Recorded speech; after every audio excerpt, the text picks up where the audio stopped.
What's the most cursed object you have in your home? Here's mine.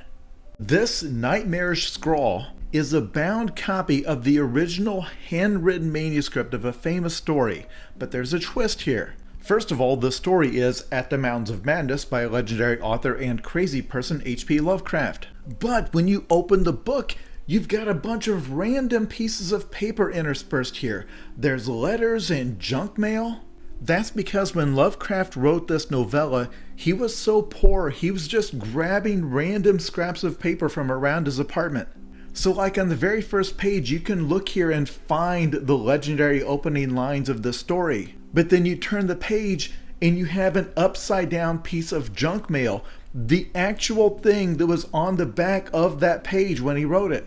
So the result is a totally unreadable edition and a fascinating window into the mind and lifestyle of this utter maniac, where on the back of every single page is just a piece of correspondence or something he got from his bank.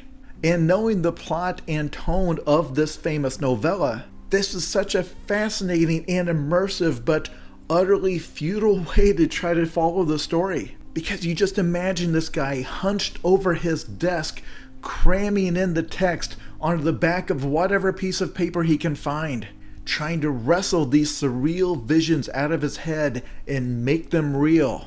This is not an ad. I have no connection with the company that prints these. But if you're into this kind of thing, look up a company called SP Books. They have a bunch of these manuscripts. But this particular one just feels haunted.